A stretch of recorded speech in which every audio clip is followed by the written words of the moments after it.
Life isn't short because it goes so fast. No, life is short because we fail to embrace most of it.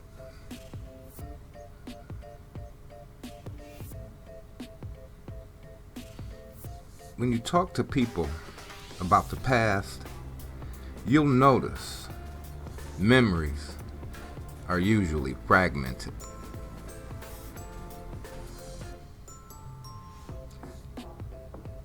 People embrace the very highs and sometimes the very lows,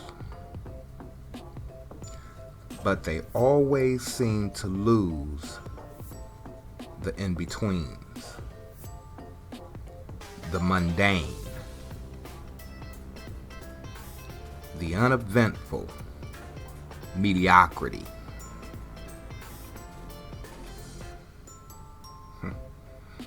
Unfortunately, that is the bulk of our existence. The constant in our day-to-day.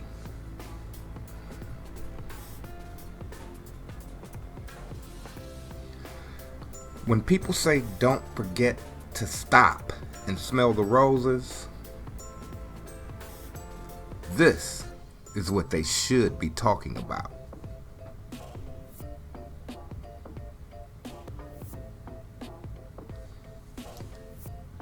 Life is short because we spend so much time living it for someone else. The outside noise, the urgings of the crowd, whether that crowd is family, friends, spouse, co-workers, and even casual acquaintances and strangers. We live our lives as a reflection of what we believe they believe we are.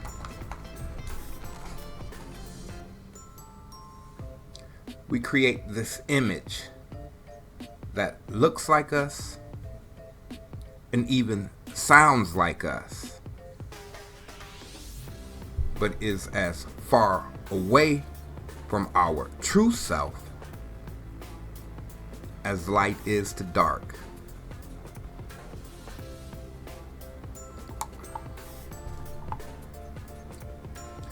We get so caught up in this role, we forget the true nature of our existence.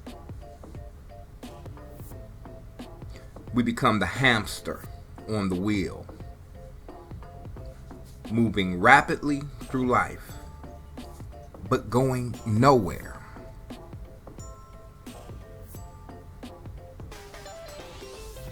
We've allowed a satanic world system to define what beauty is, what success should look like.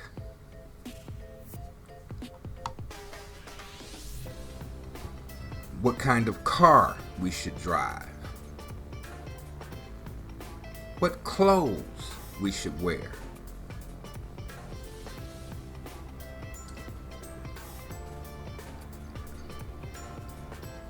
When's the last time you did something that wasn't based on what people would think?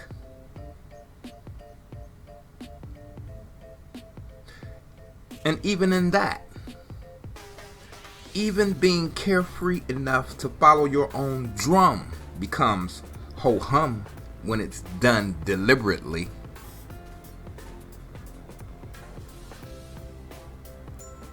We date people for how they make us look, how they make us feel, never once wondering how they feel or how they look. Or better yet, how we make them look or feel.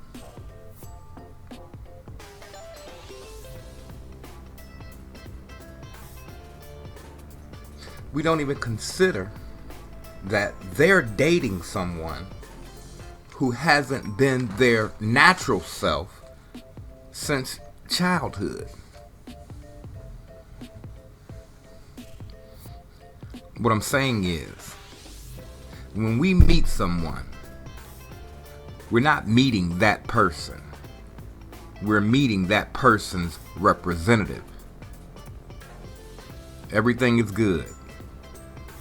You like opera, they like opera. You like fried green tomatoes, and lo and behold, so do they.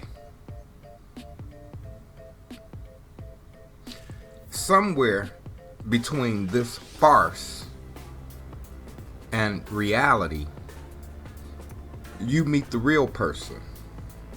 But now it's too late. You're already in love. But the truth is, you still haven't met the real person. You've met the person, or Frankenstein, the world molded this person into. And this is all of us. Very few people escape this process. Why? Because to take the mask off requires some key ingredients that most people don't have.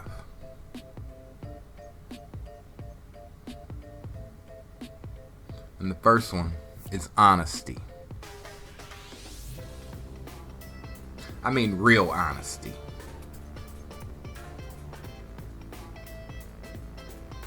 Let me ask you something. How many of you consider yourself a good person? By whose standards? Paying your taxes? Following the law? And going to church? Does that make you a good person? I suppose it does if you're using worldly standards. What about the person who dedicates his or her time and money to a worthy cause, such as world hunger? Does that make them a good person? Actually, all of these things on the surface can make you a good person.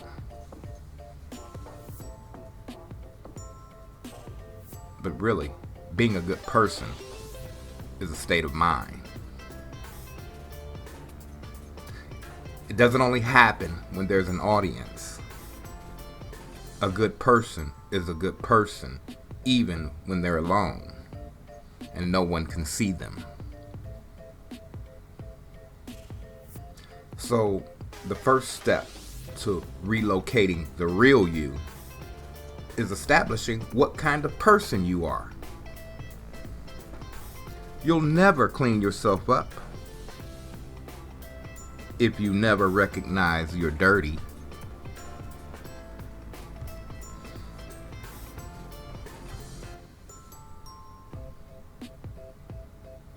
Life really seems short when you realize how much time you spent not knowing yourself.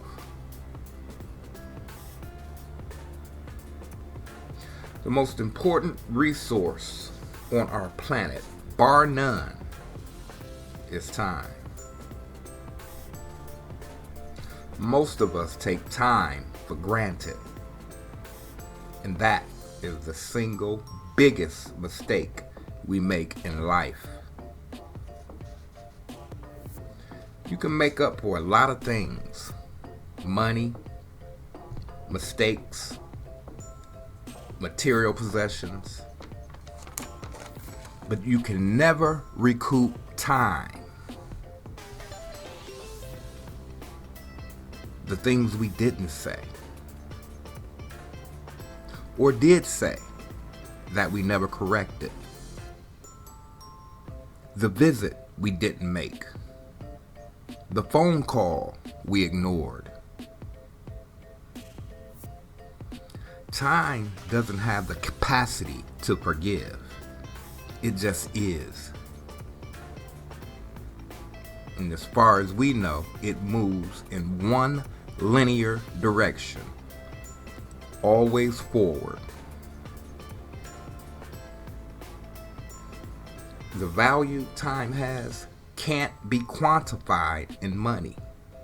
So the saying, time is money, is grossly misrepresenting the value of time. And we, as humans, we spend way too much time trying to impress people who don't give a damn about us. Nor should they, unless they have already come to terms with who they are.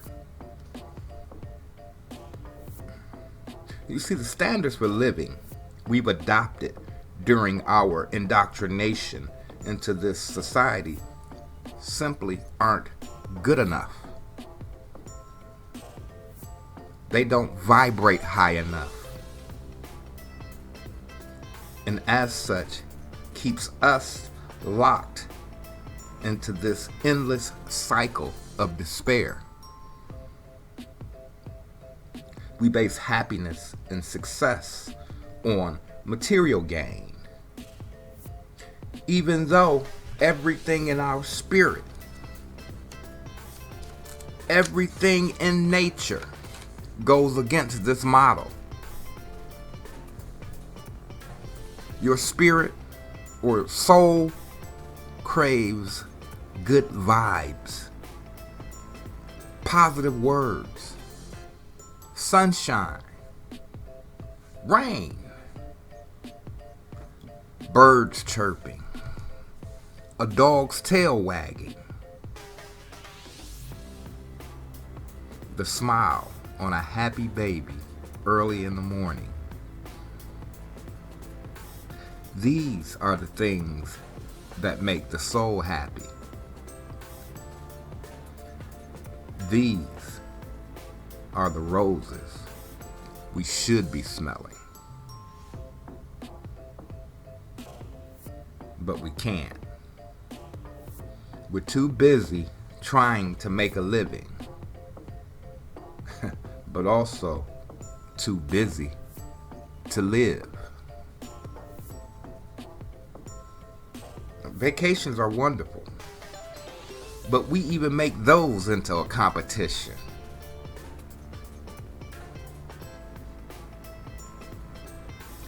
When will we learn? In nature, do you think the daffodils envy the roses?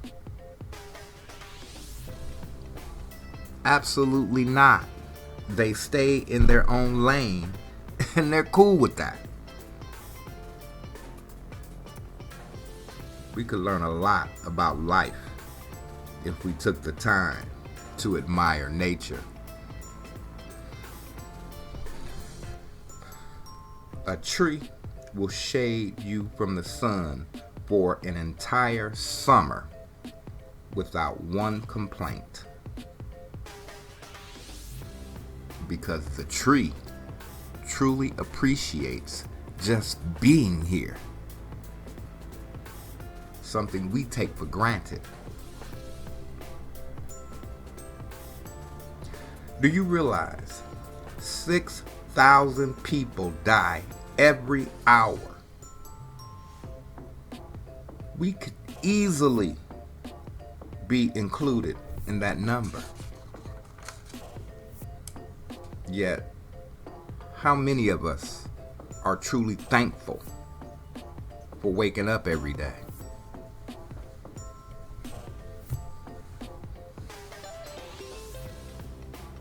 Life is too short. But relative to what? I'll tell you. Life is too short to be trying to measure yourself to someone else's standard.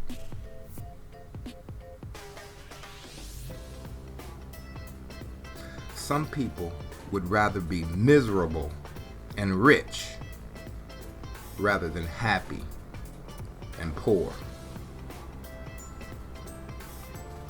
That should tell you how sick we've become spiritually. Life is too short not to help when you can. Admit mistakes. Laugh out loud in public. And appreciate all the ups and downs and in-betweens.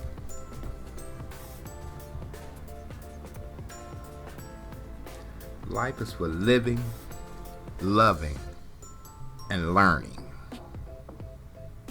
What you call mistakes, I call lessons, or even blessings. If you have people who love you and people you love, you're already rich. Don't let this world pollute your spirit. You have someone to lean on when your heart is heavy? Call them. Don't let pride deny you comfort. As for me, the shoulder I lean on is the Most High. And he's cool with that. Peace.